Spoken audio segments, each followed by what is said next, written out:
जय हिंद साथियों, कैसे हैं आप सभी लोग। आशा करती हूँ अच्छे होंगे। मिशन वर्दी चैनल में आप सभी लोगों का हार्दिक स्वागत है। सो साथियों, आज की क्लास में हम लोग बहुत ही अच्छा कंटेंट आप लोगों के लिए लेके आए हैं। तो बस मैं ये चाहती हूँ कि आप मेहनत कीजिए। लाइव क्लास में आप कभी भी मुझे शर्मिंदगी नहीं महसूस होने देते, ठीक है। तो मैं बस यही चाहती हूँ कि इस तरह ही पढ़ते रहिए, जिससे आपका लाइव सेशन भी अच्छी तरीके से चलता रहे, ठीक है। लाइव क्लास आपकी शाम को 8:30 बजे होती है, ठीक है। तो बस मैं यही चाहती हूँ कि आप अपनी मेहनत में लगे रहिए। और आज का जो ये कंटेंट है ना, ये तो इतना अच्छा है कि आपको सच में बहुत अच्छा लगेगा, ठीक है। उत्तर प्रदेश, हम सब जानते हैं उत्तर प्रदेश इसका नाम है। क्या हमें ये पता है कि उत्तर प्रदेश का जो नाम है, इससे पहले क्या क्या इसके नाम रहे थे? नहीं पता। लखनऊ मुख्यालय हमें पता है। इससे पहले मुख्यालय क्या था? क्या हमको पता है किस सन में इसका नाम क्या था, किस समय इसका मुख्यालय क्या था और इसके कितने नाम थे, ठीक है। ये क्वेश्चन आपके अक्सर पेपर में पूछे जाते हैं। तो मैं बस यही चाहती हूँ, जो भी पढ़ें अच्छे से पढ़ें, ठीक है। तो आज आपकी क्लास 29 है। क्लास 1 से 28 तक मैं आप लोगों को बहुत अच्छी तरीके से करा चुकी हूँ। जिस तरह से मैंने इस डायग्राम को बनाया है, उसी तरह से आप लोग बनाओगे, क्योंकि अगर आप ऐसे पढ़ोगे तो कभी नहीं भूलोगे, ठीक है। तो मैं क्लास को स्टार्ट करती हूँ। जैसा कि साथियों, उत्तर प्रदेश का नामकरण पढ़ेंगे हम लोग कि इसका जो नामकरण हुआ किस सन में हुआ। तो ये सब कुछ देख लेते हैं। सबसे पहले बीच वाले पोर्शन पे आइए, ठीक है। उत्तर प्रदेश के नामकरण से संबंधित प्रमुख तथ्य। आपने ये देख लिया। जब आपने ये देखा तो आप यहाँ से मत चलना, इधर से नहीं चलोगे, हमें चलना है यहाँ से, ठीक है। सन 1836 ईस्वी की बात है कि जब इसका नाम क्या रखा गया था। यहाँ पे आप लिख लेना नाम, ठीक है। 1836 ईस्वी में इसका नाम क्या था? इसका नाम था उत्तर पश्चिमी प्रांत, ठीक है। हमारा जो उत्तर प्रदेश आज है, उसका नाम 1836 ईस्वी में उत्तर पश्चिमी प्रांत था, ठीक है। उस समय इसका मुख्यालय बनाया गया आगरा को, ठीक है। तो बहुत ही सिंपल तरीके से याद हो गया हमें कि 1836 ईस्वी में इसका नाम उत्तर पश्चिमी प्रांत था, ठीक है। और इसका मुख्यालय आगरा बनाया गया, ठीक है। ये समझ गए। आगरा की स्थापना किसने की? सिकंदर लोदी ने 1504 ईस्वी में, ठीक है। अब हम पढ़ेंगे। अब देखो एरो बना हुआ है ना। सबसे पहले स्टार्टिंग यहाँ से हो गई, ठीक है। अब 1836 के बाद, 1836 के बाद आती है बात 1858 की, ठीक है। 1858 ईस्वी में भाई इसका नाम तो उत्तर पश्चिमी प्रांत ही रहा, ठीक है। इसका नाम तो उत्तर पश्चिमी प्रांत ही रहा, लेकिन इसकी जो राजधानी थी आगरा के स्थान पर इलाहाबाद कर दी गई। अब आपसे क्वेश्चन पेपर में पूछ लेगा कि बताइए किस सन में आगरा को स्थानांतरित करके जो इसकी राजधानी है इलाहाबाद कर दी गई। तो आप बता दोगे सन 1858 ईस्वी में, ठीक है। यहाँ तक पता लग गया। 1858 ईस्वी में उत्तर प्रदेश का नाम क्या था? तो आप बता दोगे उत्तर पश्चिमी प्रांत नाम था, ठीक है। अब बात करते हैं हम 1858 के बाद 1877, ठीक है। 1877 ईस्वी में इसका नाम चेंज कर दिया गया। क्या रख दिया गया? उत्तर पश्चिमी प्रांत। ये तो सेम रहा। उत्तर पश्चिमी प्रांत आगरा और अवध। उत्तर प्रदेश का जो आज नाम उत्तर प्रदेश है ना, 1877 में उत्तर पश्चिमी प्रांत आगरा और अवध नाम रख दिया गया, ठीक है। समझ गए। अब बात करते हैं यहाँ की, ठीक है। और इस समय इसका मुख्यालय क्या था? इलाहाबाद ही था, ठीक है। मुख्यालय क्या था? इलाहाबाद ही था। इन चीज़ों को साथ के साथ लेके चलिए, जिससे कि आप कभी भी भूलें नहीं, कंफ्यूजन ना रहे आप लोगों को। अब बात करते हैं 1902 की, ठीक है। 1902 में भाई इसका नाम फिर से चेंज हो गया। 1902 में नाम रख दिया गया आगरा और अवध का संयुक्त प्रांत, ठीक है। अब आपसे क्वेश्चन करेगा कि बताइए किस सन में आगरा और अवध का संयुक्त प्रांत नाम रखा गया उत्तर प्रदेश का? तो आप बता दोगे सन 1902 ईस्वी में। और भाई जब तक आपकी मुख्यालय की बात नहीं हो रही तब तक आपका मुख्यालय क्या है? इलाहाबाद है। ठीक है, इसका भी इलाहाबाद है, इसका भी इलाहाबाद है। ठीक है, अब बात करते हैं हम लोग 1937 पे।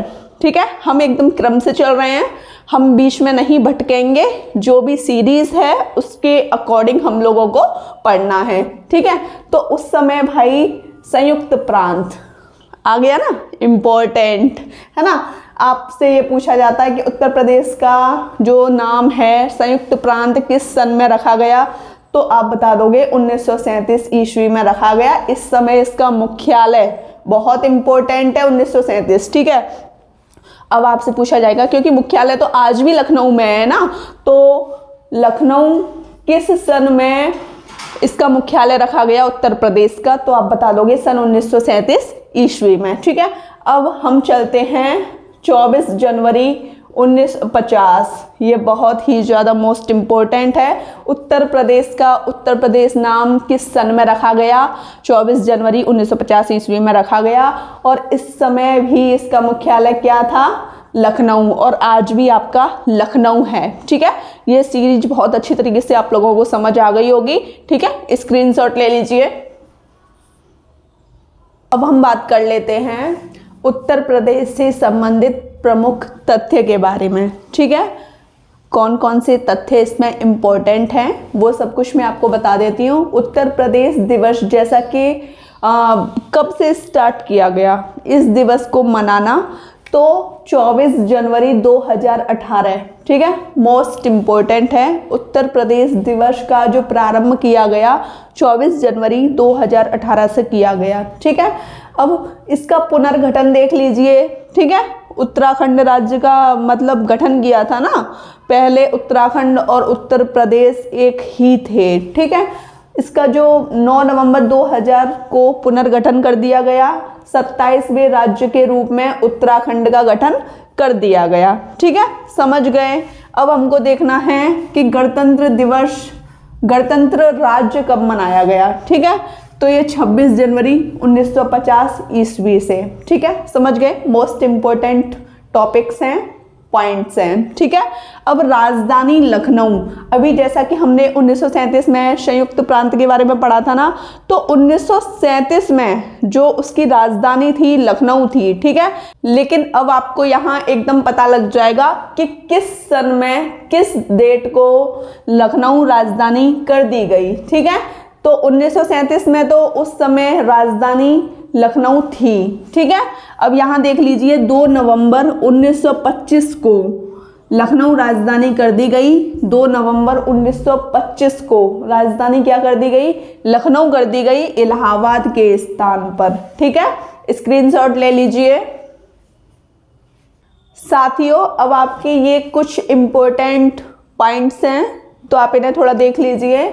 उत्तर प्रदेश का आकार कैसा है? तो ये इसका जो आकार है वो लंबवत है। ठीक है, अब ये पॉइंट थोड़ा देख लीजिए।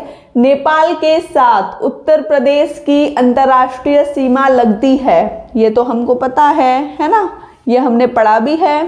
ठीक है, लगती है। उत्तर प्रदेश नेपाल से लगभग 570 किलोमीटर की सीमा साझा करता है। ठीक है, इस पॉइंट्स की वजह से मैंने आपका ये पूरा लिखाया है। ठीक है, उत्तर प्रदेश नेपाल के साथ लगभग 570 किलोमीटर की सीमा साझा करता है। ठीक है, समझ गए।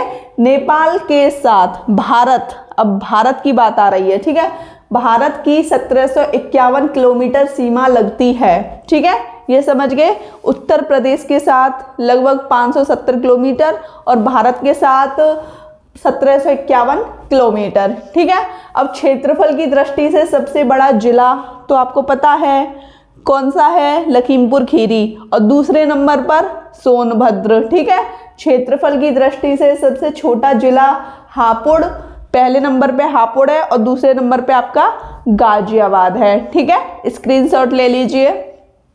साथियों, अब आपको पढ़ना है लखनऊ के बारे में। ठीक है, उत्तर प्रदेश की राजधानी लखनऊ 5 जिलों को स्पर्श करती है। ठीक है, ट्रिक के साथ बता रही हूँ, कभी नहीं भूलोगे। ठीक है, ट्रिक है आपकी ब्रश। ठीक है, बी से बाराबंकी, आर से रायबरेली, यू से उन्नाव, एस से सीतापुर, एच से हरदोई। ठीक है, समझ गए? ट्रिक के साथ कभी नहीं भूलोगे। ठीक है, ब्रश, लखनऊ में जाओ तो ब्रश अवश्य लेके आओ। ठीक है, याद हो गया ना? अब आपको एक क्वेश्चन देखने को मिलेगा कि उत्तर प्रदेश का कौन सा जिला ऐसा है जो सर्वाधिक जिलों को स्पर्श करता है, तो वो है आपका हरदोई जिला। 9 जिलों को स्पर्श करता है हरदोई जिला। ठीक है, समझ गए ना? अगला क्वेश्चन है, उत्तर प्रदेश का सबसे नम भूमि को इंग्लिश में कहते हैं वेटलैंड वाला जिला कौन सा है, तो वो है आपका सोनभद्र। ठीक है, वंदे मातरम योजना, ये कल मैंने आपसे क्वेश्चन पूछा था, बहुत पहले भी लिखा चुकी हूँ। आप थोड़ा मतलब देखते नहीं है नोट्स वगैरह में, तो जो भी पढ़ाया है उसको थोड़ा देख लीजिए। देखने में क्या जा रहा है, रिवीजन करने में क्या जा रहा है। ठीक है, वंदे मातरम योजना का संबंध किससे है? स्वास्थ्य से है। ठीक है, समझ गए? वायुमंडल की दिन प्रतिदिन की दशाओं को क्या कहते हैं? वायुमंडल में दिन प्रतिदिन जो दशाएं होती हैं, सुबह, दोपहर, शाम, इसको हम क्या कहते हैं? मौसमी तो कहते हैं। ठीक है, स्क्रीनशॉट ले लीजिए। जैसा कि साथियों कल मैंने लाइव क्लास में आपसे पूछा था कि जोश का जन्म कहाँ पर हुआ था, ये क्वेश्चन मैंने आपको लिखाया नहीं था, लेकिन मैं आज आपको लिखा देती हूँ। ठीक है, जोश का जन्म आपका मलिहाबाद में हुआ था। यूपी की विधानसभा में कितनी सीटें हैं? तो यूपी की विधानसभा में 403 सीट हैं। अगर वो पूछेगा कि यूपी की विधानसभा में 400 सीट में से एससी की सीट कितनी है, शेड्यूल कास्ट की सीट कितनी है, अनुसूचित जाति की सीट कितनी है, तो आप बता दोगे 84। अनुसूचित जनजाति की 2 सीट है। ठीक है, एसटी की, शेड्यूल ट्राइब की। ठीक है, अब वर्तमान में यूपी की विधानसभा के अध्यक्ष कौन है? तो ये हैं सतीश महाना। वर्तमान में कौन सी विधानसभा है? वर्तमान में आपकी 18वीं विधानसभा है, जिसके अध्यक्ष हैं सतीश महाना। ठीक है, समझ गए? अब आपका अगला क्वेश्चन है, यूपी गोंडवाना लैंड का भाग है। ये मैंने आपको कराया था ना, चलो कोई नहीं, एक बार और लिख गया, क्या टेंशन है। ठीक है, रिवीजन हो रहा है आपका। यूपी गोंडवाना लैंड का भाग है, और गोंडवाना लैंड में भी प्रायद्वीपीय भारत के पठार का भाग है। ठीक है, प्रायद्वीपीय भारत के पठार को हम कहते हैं दक्कन का पठार। ठीक है, अगला क्वेश्चन है, देख लीजिए, यूपी के किस भाग में मरुस्थलीय मृदा पाई जाती है? तो ये पश्चिमी भाग में मरुस्थलीय मृदा पाई जाती है। साथियों आपको क्लास 29 कैसी लगी मुझे कमेंट सेक्शन में बताइएगा। वीडियो अच्छी लगी हो तो चैनल को सब्सक्राइब कीजिए, लाइक कीजिए, शेयर कीजिए, और आज रात 8:30 बजे लाइव क्लास में ये सब कुछ आपसे पूछा जाएगा। जय हिंद।